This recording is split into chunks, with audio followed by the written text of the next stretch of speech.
5 new coaches signal the changing of the guard in the Mid-Eastern Athletic Conference as it gets set to kick off the 2011 season. But in order to finish on top, teams now understand they've got to figure a way to knock off the conference's top dog once again. I'm Mark Gray, and the countdown to kickoff in the MEAC is next. Black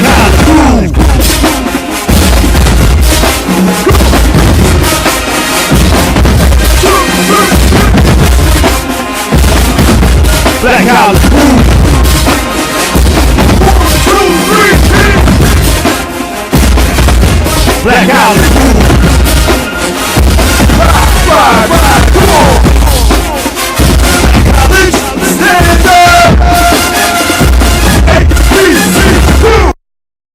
Change was the operative term this offseason as a quintet of coaches take the helm at new programs who are trying to regain their status or establish their place in the conference. When you look around, you got 5 new coaches, but I'm probably the only coach that actually played in this conference as a head coach now.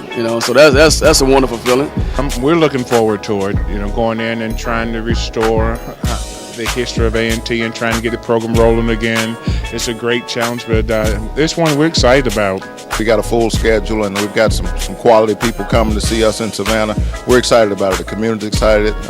And the beauty of sports is everybody gets an opportunity to start over. And with the new infusion of energy from neophytes, the MEAC's old guard knows that it means it's time for them to step things up. And it's a lot of great young coaches. So because of that, again, it's going to be very, very competitive week in and week out.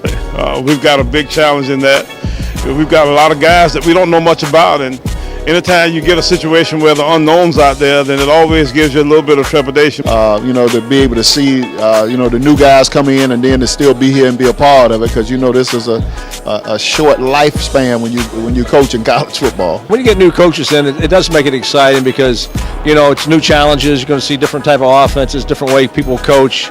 South Carolina State, Florida A&M, and Bethune-Cookman finished at the top of the conference last year, and they figure to set the pace again this year. However, Hampton, Norfolk State, and Morgan State figure to be in the mix as well, but there are no easy weeks on anybody's schedule, and that gives cause for optimism for the teams who are predicted to finish at the bottom of the conference. And this is something that you wake up for every day. You wake up with a good feeling.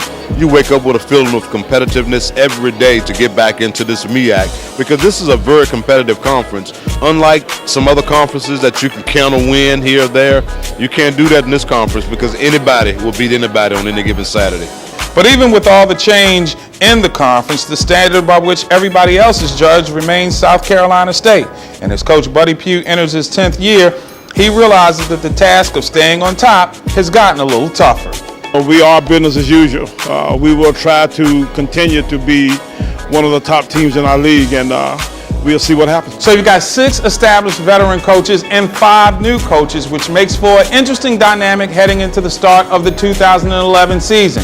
And the real question is not who's going to knock each other off inside the conference, but can you find a way to establish the same level of excellence outside the league that you see inside the league? And whatever the case may be, don't be too surprised if a team that's not picked preseason to finish at the top, if they don't make a run to finish amongst the stars. And we will be all over it on HSRN.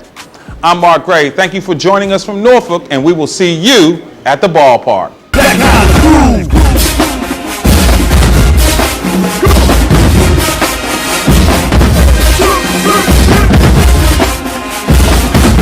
Black House. 1, 2, 3, Black House. Ride, come on. College, stand up. HBCU. This has been a presentation of SportsGroove TV and Heritage Sports Radio Network, the voice of HBCU sports.